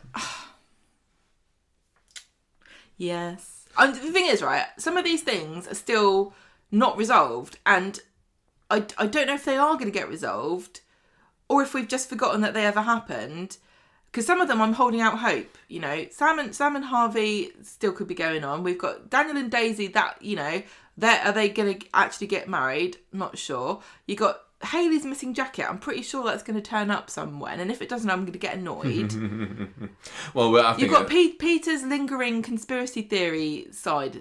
You know, is Mr. Thorne going to turn up? Well, I can't even... Jacob and Amy getting together was kind of nice, but I've gone off Jacob. I say I still haven't, but I know what you have, and but I think that was a good idea putting them together. I don't. And then it's just turning into something now. Jacob as an entrepreneurial genius. Oh yeah, the saviour of the factory for Gala. I'm also annoyed about the fact that Debbie's given up with being in partnership with Leanne and Nick. What's she doing now?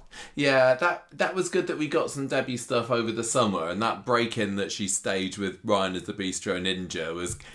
it had a few comedy moments, didn't it? When I can't remember who it was that came in there and Ryan was hiding behind the counter at the bistro. But then he's kind of been shit. He's still living at Chariot Square Hotel. Who is? Ryan.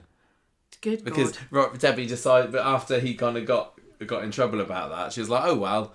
Yeah, you got to do your community service, but come and live at my hotel. And he's just been tucked away, hasn't he? He appeared in last night's episode because he talked about Ibiza, because he used to be in Ibiza, and Damon was in Ibiza as well. But I don't know whether they know what they're doing with Ryan there. There was that... I had a bit more Sean's love life this past year. Frank was kind of interesting because that was the story of George remembering him as being a bully from when he was at school, wasn't it? Yeah. And then we're like, oh, is he still a bully, or is George, being, is he just holding a grudge and everything? And I think I was on Frank's side, and I think I thought that no, he has turned a corner, and then he was vile towards Dylan. Yeah, and didn't we? Okay, I'm not gonna say anything else. Okay. I mean, if I was to say about some of the characters that I didn't particularly enjoy the stories, I didn't enjoy this year, so it's not just you. Okay, well, I think that some of these I quite like. Go on. Okay, well, the Faye's early menopause story, like, that didn't work. A lot of potential, but yeah. It was like, we got to give Ellie Leach some scenes this year. I don't feel like she's the best. Same as with the diabetes story with Summer. I don't know that Faye's the right character. The difference here is she only gets a couple of scenes with it. Craig's there being overbearing and saying, oh, I'm going to plan all your meals for you. And then there was that weird scene where she snogged Michael. But, you can blink and you miss those scenes. So I'm not really fussed. But I guess that there's just kind of waiting to do something at some point. But I'm not too fussed. The storyline with Sam playing chess, mega excited about. They should just make up a new game. Make up a new game that's not poker or chess. So that other people can get this experience that we get when we watch these scenes, and it's like you're supposed to be able to look at this thing and go, oh no, looks like Sam's about to get a checkmate or whatever it is. That is, I think, interesting. There's the roof saga. clearly... What, the roof sug? Oh, clearly, number one. Number one. That's got to have been delayed or something with Simon Gregson's foot. Because I cannot believe that back in July when they had that scaffolding that they thought, oh yeah, that's fine. That's definitely going to still be there in January. That's the name of my band. What? Simon Gregson's foot. Maria getting voted in as councillor. Loved it. Did you? Well, no, look, in retrospect, see, you can't trust me to give my opinion. The floor is yours. Don't listen to what I say about anything. I'm not consistent ever. The only thing I'm consistent with is what I like to eat. But I will say, looking back on it, I quite like the fact that Maria's a councillor because I think she's funny. And it also raises some interesting questions about, misogyny and politics and the racism stuff too, and how to fight it. It's opened many doors. All I'm going to say, a lot more than it did when, say, for example, Sally was mayor. There was that really nice scene where Sally was trying to dissuade Maria from stepping down from council. Yeah, that was good. I enjoyed that. I like the fact the deep fake stuff and the her being stalked and being harassed. I think it's important that we talk about those things and how it affects especially women. I mean, the same thing will be true of people of colour who run for office. They will have the same experiences, so we do need to discuss these things. And I like how Maria's made quite a lot of people like recycle yet grudgingly. Like, whenever I recycle now, I'm like, I'm not doing this for you, Maria. I'm doing it because it's the right thing to do. I also really like the stew stuff, even though a lot of that was a bit janky.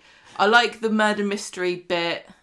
That definitely seems unresolved, but I've got a feeling it will be. I don't know I now. cannot believe that what they said happened with Bridget and Lucy is actually it. Yeah, but I'm fairly convinced that Lucy... That's the mum, isn't it? Don't remember. I can't... Bridget's the daughter. Bridget's Bridget's the one that supposedly killed that Charlie girl. I think it was Lucy that finished her off or something. I think that's something to come back to. I honestly do think we do. I don't know whether it'll even be next year. I've thought about my predictions for 2023 and I haven't even mentioned them in there, but that wouldn't surprise me I haven't either. Whatsoever. There were bits of that are okay, but I think the character of Stu, I'm still not 100% sold on, but maybe it's just because of the characters that he's involved with. He still it's feels nice that very... he's with Yasmin, but Yasmin, I'm always thinking, I know you're coming back from Jeff and everything, but you're a bit of a downer still. I feel like Stu feels like a transitory character. I don't think he's going to be around for a long time. Maybe. And I also liked Daniel leaving teaching and realising it's actually difficult, and I think it's a stupid trip to... trip to Glasgow that we never got to see anything of. Or was it Edinburgh? It was Edinburgh, wasn't it? Yeah, it just had happened.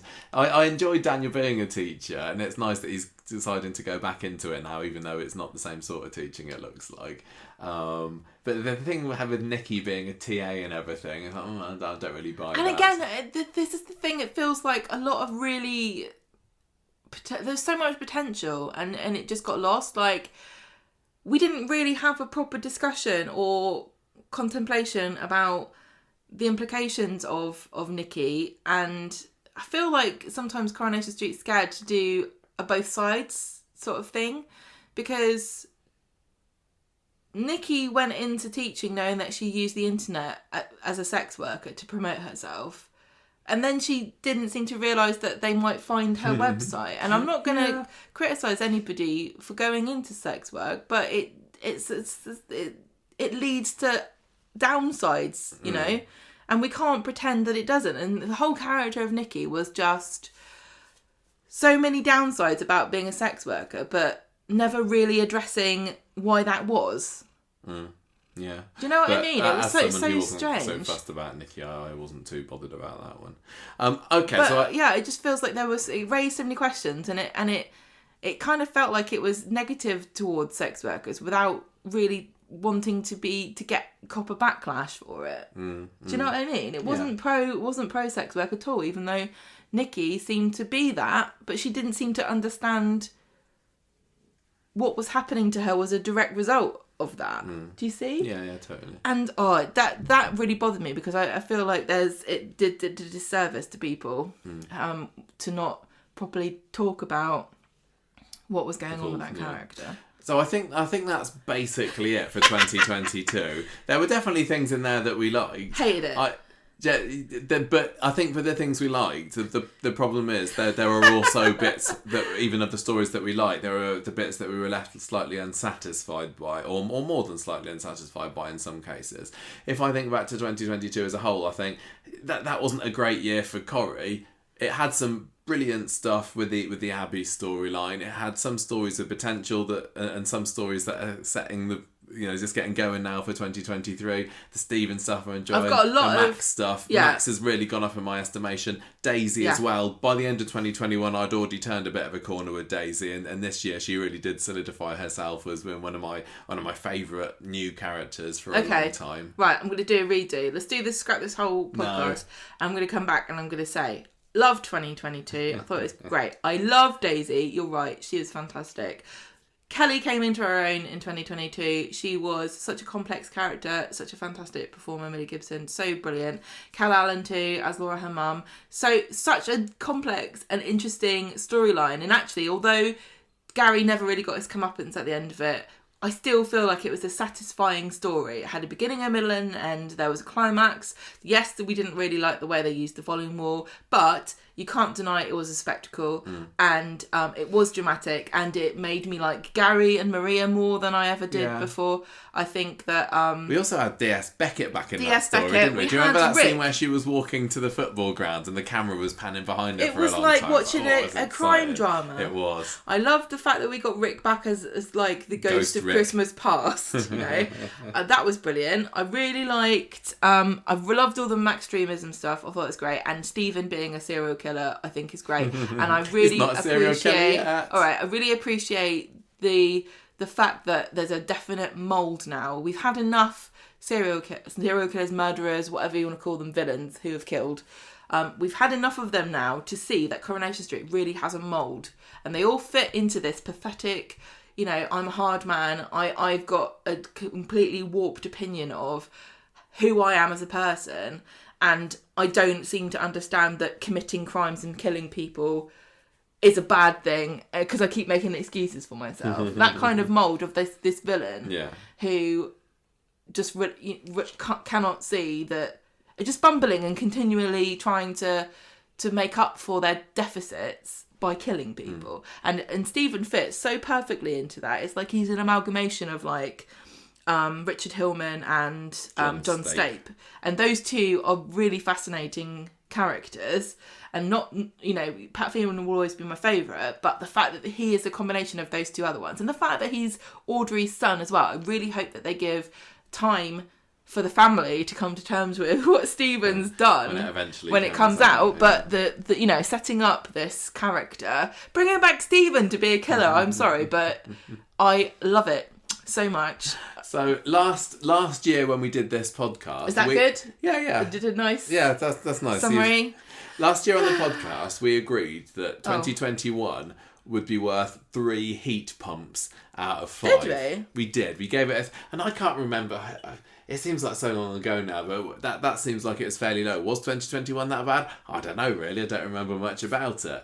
What even happened? Exactly. I don't know what happened in 2021 now. It's not like we should know. It was the hate crime, wasn't it, that dominated, and maybe there were some other bits that weren't so hot. But and that did a good job of keeping going through the year.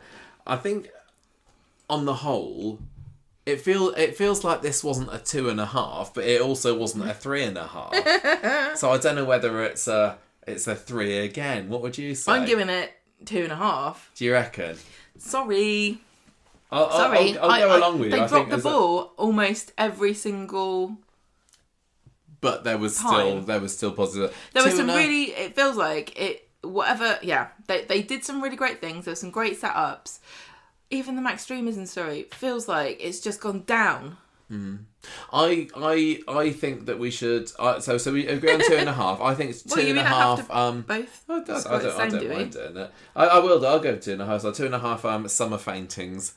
out of 5? Or is there anything else that really encapsulated 2022 more than summer collapsing? I'm going to give it 2.5. Peace Festival bombs. But that happened in 2023, Gemma. I'm going to give it... Van bombs. I'm going to give it 2.5 undercover cops. Okay.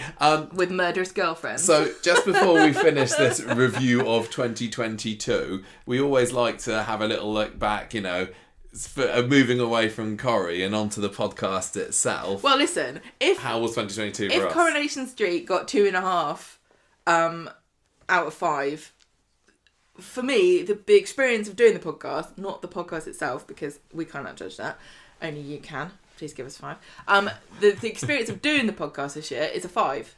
It was such a great couldn't have been a better year us. for the podcast. We had so many great experiences, and it's down to you guys listening and to the support that we've had from Coronation Street, which is awful to say because we've spent an hour and a half being really, really rude. They need to know.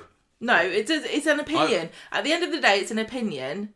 And still got an awful lot of respect, and having been there and seen that behind the scenes stuff has increased the respect for every single person that works behind the scenes there tenfold. They work really, really hard. They do a good job. One of the things that we managed to get across to you guys is that, you know, and trying to explain how much they work and how hard they work and how much they care and how passionate they all are about it. They care just as much as we do. They really, really, really do. But yeah, the thing is, you know, sorry, but no matter what I thought about it, and no matter what you thought about it, everybody has a different opinion. And some of the things that I've criticised, people probably really loved, and not everything I say is necessarily fair or even true. It's just my opinion, and I wouldn't ever want anybody to take it seriously. This is just a silly podcast, and you know, it's an entertainment show at the end of the day, and I've been entertained by watching Coronation Street all year, so whatever. Back to the podcast. Yes. We started 2022 knowing that this would be our 10th anniversary of Conversation Street, and we wanted it to be kind of a little bit special and a little bit different. I don't think that we really had an idea going into it kind of how it would get there, did we? And I just, you know, even when we went into Manchester at the beginning of August, a lot of what we got up to we didn't have planned. It's just we just like went there. We booked this amazing apartment, looking Thanks over. to our patrons. Yeah, Thank exactly. You. Looking over the Coronation Street studios, we couldn't have stayed anywhere better. It was so brilliant, lovely being able to go there, being able to look into the car park, seeing that film with Max and the Bullies being filmed. That was great enough as it is, but you know, being a bit cheeky and asking like, can we come and see a bit of filming, and then lovely director Matt Hilton inviting us behind the scenes, giving up all his time for us, letting us see the Gary and Maria scenes being filmed on a really pivotal week of Coronation Street as well. In the Super Soap week, seeing Todd Boyce dragging that dummy into the van for Leo's exit. That was just the most amazing day. I can't imagine ever having anything top that. Ali Sinclair week. Giving us a tour, was fabulous. Seeing William Roach and Roberta Kerr doing their scene. Obviously Jenny, Daisy, and Glenda we saw doing a scene. Seeing those wonderful actresses perform together, thrilling. Yeah. Getting to see Samia and Mikey, Maria and really, Gary. Really lovely. Mikey North is I got to see guy. Jimmy Harkishan. We did get to see him. Doing serious, I held the door open for Jimmy scene. Harkishan. He was terrifying. Yeah. Really and fabulous. That was just the best day, and a real highlight for the 10th anniversary. But absolutely wonderful. I was just thrilled with things like the charity quiz that we were able to get done. It was so lovely of those 10 Coronation Street cast members to come on. And our 10 lovely fans. And answer the questions money with the 10 fans. I was really proud of that, actually. I mean, away from the anniversary, it was also a great year for other visits, especially, you know, we hadn't been to Manchester at all in 2021, and this year we went for that time in August. We also went up there in March to go and see Sally Ann Matthews on stage doing the vignette at the Hope Mill Theatre. That's when we met Millie Gibson for the first time, and then of course we got to give Charlie DeMello, who plays in Ran, his Dirty Dog Award. But then meeting Millie was lovely, because then when we were up again in Manchester in August, she invited us to a leaving party, and we got to schmooze with some of the Corrie people. We got a few of them going, why are you here? Who are you? Lovely. Met Molly Gallagher and so on there. Really, really nice. We went to the British Soap Awards. Loved it. First time we'd done that for like 3 years. I'm not going to Manchester ever again because it can't. Saying hello to the people and getting the hugs from the people in the crowd, meeting listener Charlotte in the crowd was lovely.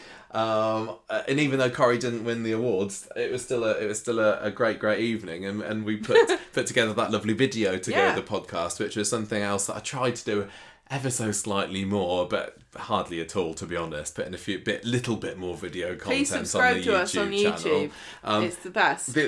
One of the videos that we did really well, that has done really well, is that Changing Faces to Coronation Street video, the Changing Sets, of Coronation Street video, that when we started recording it, we thought this is going to be a bit dull, but people really enjoyed that, and seeing how the sets and putting the pictures in there to show how the sets have evolved over time. Exciting news. We are putting that forward for Best Documentary Oscar in the Academy Awards. This breaking news to me there as well. And I have got a lot of hope that we might end up on the shortlist. Don't think so.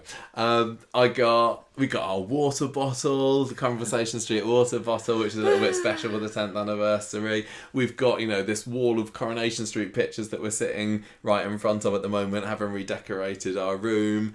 It's just been brilliant, and I'm really proud of what we've achieved for the podcast in 2022. And every time that we do this at the end of the year or the beginning of a new year, I think, can the next year top it? And I don't know. It's going to be difficult to top next year. But I put together a little collage of photos the other week, didn't I, of key moments for the podcast in 2022, and it was just so lovely looking back to it. And also on the podcast as well, I mean, we had the most interviews we probably ever had in a year. I mean, we kicked off with Amanda Barry. We had Kate fantastic Amanda Barry, cool, blimey, and then having her back again for the Cast versus Fan School. We had Kate Spencer, Elma Vaney. Elma Vaney's been absolutely lovely to us this fantastic. year. Got a few messages back and forth from her. Really, really appreciate her support, actually. Kel Allen's been lovely. Charlie, of course, came on and did the most epic. How long was it? Hour and a half? Was it 2.5 hours? I can't remember the interview that we did when he left. He's the nicest guy. I've also shortlisted that for Janet Very, like we said earlier. I love her. She was super, and that was just happened to come from a chance encounter of her on the street after the British Soap beautiful. Awards, didn't we? That gorgeous dress. Jamie Kenner was fun, getting me to do his Jamie Kenner impression during the interview. Martin Hancock I got to chat with. Millie Gibson we did an interview. Charlotte Jordan. It's been brilliant. In fact, I was having a look at on our interviews page on our blog just recently, and I think if we don't get an interview done in the next few weeks, this is going to be the longest period that we haven't had an interview for about 3 years. I know. We've spoken to everyone now. I think we've exhausted. I don't have any others in the pipeline. We've exhausted most of our contacts, haven't we? Now we have a little bit. I've got some that I definitely am going to try this year. Now there is somebody that I tried. Just yesterday, in fact. Interesting. And I don't know whether I'm going to hear back from that person. Who knows? But it's just, I've been really, really, really pleased and proud of the podcast of 2022, and I hope that if we can get anything half as good in 2023, it'll be still a good bit of entertainment. We also got to see Charlie perform in a play. Oh yes, that was good, wasn't it? Yeah, he did his what was it called? Things we left behind. Yes. The house that wasn't there. Yeah. Where's all our stuff? Dude, where's my That jelly was mold. Lovely seeing him on stage. Oh yeah, we saw him on stage. We saw Sally Ann Matthews on stage. We got to meet up with George again, didn't we? George Banks played Henry. Yes. That was lovely. Because what was it that he was The Clothes They Stood Up In, Alan Bennett play. Oh, it was M for Murder that George was in, wasn't it? Yes. And, yes, that's right. But Charlie great. DeMello's play was The Clothes They Stood Up In. Yeah. Not Dude, Where's My Jelly Mold. Yeah. So, although it could have just as well have been called that. I'm just saying. And still, like all of our, you know, things like our Facebook group and our Instagram followers and all of that is going up and up, and it's just things are really looking good for the podcast. We've got our little band of Conversation Street listeners, and it's a family, really, isn't it? And loving it. And that's about it, really, for 2022. Roll on 2023, really. This is usually the part of the episode where we do our predictions for next year. But we had a little bit of a talk about that beforehand. We're actually going to record that as a separate episode. Probably going to come out very soon as well, probably even this week. But for the people who just want to know about what we thought about 2022... that's your lot. And if you want to know the predictions, you'll have to listen to the other episode. Really, man, I'm sorry. I feel like if I'd recorded this yesterday, I would have had a different opinion. You know what I mean? About the whole year. Why? I just feel like I feel in a bad mood today. Oh, I think you've ended it on a high. I think you had some criticism, some deserved criticism about certain aspects of Coronation Street in the past 12 months. This is the thing about being a fan, okay? Nobody hates something more than a fan does. Yeah. Yeah? Because we nitpick everything and we have really high expectations, and we also overthink things way more than we probably should do. Mm-hmm. And certainly more than we do for any other programme. Very complicated, this thing to put together, because for many reasons. And so when things don't quite turn out as they should or as you expect, there's usually a very good reason. I just feel like it was an unlucky year where lots of things didn't pan out. That's all I'm saying. And I think out in ways that we wouldn't have really wanted them to. And it's unfortunate too that some of the things that I really wanted didn't happen for my favourite characters, which is, you know, just a personal thing. But as usual, the performances were fantastic on the whole, and I think that the cast has done a phenomenal job again, and there's some really super talented people, and the writers are super talented as well. And everybody works very hard. I know they do. I really know they do. And it's passion. It's a work of passion, and like you said earlier, it is art. And we're just grateful that we've got something that we care so much about. Yeah, absolutely. And I think with that, just before Gemma goes down a downward spiral again, we will end. I'm just saying, though. Episode there. I'm just saying, though.